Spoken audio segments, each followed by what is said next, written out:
Hi, I'm Sudhir Bhatia, and I'm the founder and creative director of BRnDStudio, a design consultancy in Mumbai. We apply a design thinking approach to solving problems. Design thinking is a human-centered approach to problem solving. It's a five-step process, and it starts with empathy building. It goes into problem framing, idea development, prototyping, and then finally testing. And so instead of me taking you through just case studies, I thought it would be best if we actually ran an exercise. And it would be great in this time of COVID where we're all stuck at home, where you can maybe run this exercise at home with some friends and family. So let's get started. It's a 90-minute exercise, and I think you can enjoy it if you haven't done this before. So what I want you to do is grab yourself a partner, and let's design something meaningful for our partner. Okay, so the way we'll start is we'll ask our partner to open up their wallet, because a wallet is a great place to get into somebody's life. You'll be surprised what things are hidden in there, what gems and jewels are hidden in there that you can get into and understand how people live. So get into their wallets, look at their photos, look at what they buy, look at what cards they have, and ask questions. So let's get started with the empathy phase. Ask your partner to open up their wallet, spend about 10 minutes each, go back and forth, and start talking, engage in the conversation, and really what you want to do is get into really get into the meaningful problems that they have in their lives, and have conversations, right? Engage, observe what they're doing, observe how they talk to you. And when you're doing this, make sure you're writing down the needs and the challenges so that you have them captured for later. And remember to ask why. Ask why many times. It's important to ask why more than once, because it's the why that's important, it's not the what. So that's a very important takeaway. And when you're done with this exercise, take a few minutes to reflect on what you've learned. And what you'll probably find is that there are gaps in the learning. So go back and spend another 5 minutes with each other to learn and ask any questions that you might still have that are unanswered. Okay, and so now and remember at this stage to forget about the wallet. It's not about the wallet. We're not designing a wallet. We're looking for real world problems, and we're going to solve for those. Okay, so we're done with the empathy, and we're going to go into problem statement, and we're going to develop a problem statement. So let me give you a quick little example of how you should think about the problem statement. Okay, so what is 5 plus 5? It's 10, right? So that's an easy answer. What two numbers equal 10?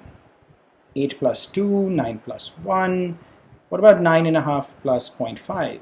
So let's see, what we realize here is there are infinite number combinations that will equal to 10.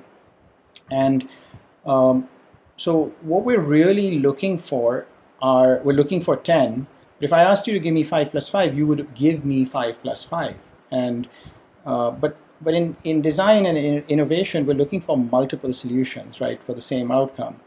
And therefore, if we ask for 10, the outcome, we'll end up with many more solutions to sift through. So what is important here is what we learn here is to focus on the outcome in your problem statement and not on the solution, okay?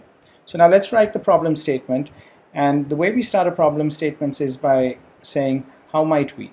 So start your problem statement by how might we, put the name of your user in there also, and include needs and challenges, the main needs and challenges that you're going to be designing for. And really these are the outcomes that you're designing for, and you want to make sure that you have outcome in this problem statement and not solution. So once you're done with the problem statement, we can now move into the ideate phase, where you take a piece of paper and you just start to ideate, draw, write a potential solutions for this problem. Okay, remember to go wild, go for volume. It's not about having one, have 10, 15, 20 solutions on that piece of paper. Get rid of the obvious solutions, and then really start to go to the really things that are probably not even achievable, right? So then you've kind of exhausted your mind of all possibilities. When you're done with that, go back to your partner and show them what you've done, get some feedback, and take notes while you're getting feedback. And again, at this stage, it's very important to listen and learn instead of defending your ideas. Okay, so don't take any time defending, just listen and learn. So that when you go back to the drawing board to refine your idea, you have something to feed off, right? So take another, say, 10 minutes and now go back to the drawing board, refine your idea, and take one of your ideas and really kind of come up with something that you would want to produce. Take the time, and this would become a blueprint for a prototype. So it really take the time to detail it out.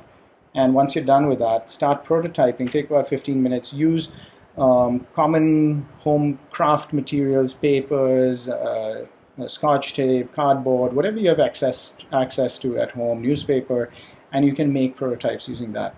The idea of the prototype is that prototyping allows you to think. It gives you another kind of medium of thinking, and it also creates a vision for what you want to make, and it creates an object that will bring about more conversation with your partner. Okay, so now you've done with your prototype, you bring it out and you share it with your partner, get some more feedback, and this is really what we would call the testing phase of design thinking. And you get feedback from each other. Again, don't forget to take notes, and don't forget to ask why, and don't forget to listen.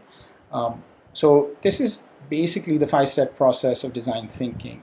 And if you do it again and again, you have a good chance of creating valuable and creating value in the products you develop. So what did we learn here? We've looked at a human-centered design process. We've also design thinking is more about doing than thinking. And lastly, it's the power of iteration. So you've got to iterate and iterate and iterate to get your product right. So I hope this was very quick, very short. I hope you enjoyed it. And if you wanted to explore design thinking a little bit more, you can read a couple of books, a couple of suggestions. Here's The Design of Business by Roger Martin and Creative Confidence by Tim Kelly. So, and if you want to reach out and talk about design thinking a little bit more, you can reach out to us at BRnDStudio at www.brandstudio.com. You'll find you can contact us through that, and and we can chat some more. So be safe, take care, and hope to talk to you soon. Bye.